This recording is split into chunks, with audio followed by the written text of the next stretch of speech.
বিশ্বাস করি। Allah is given us the Quran. আল্লাহ আমাদের কুরআন দান করেছেন।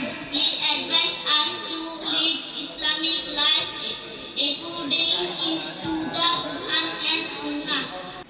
আল্লাহ তাআলা আমাদের আদেশ করেছেন কুরআন সুন্নাহর আলোকে জীবন গড়তে। Our Prophet is the best example before us. আমাদের নবী আমাদের জন্য উত্তম আদর্শ। We shall go back to Allah and first right. আমাদের আল্লাহর কাছে যেতে হবে এবং বিচারের সম্মুখীন হতে হবে। আসসালামু আলাইকুম ওয়া রাহমাতুল্লাহি ওয়া বারাকাতুহু।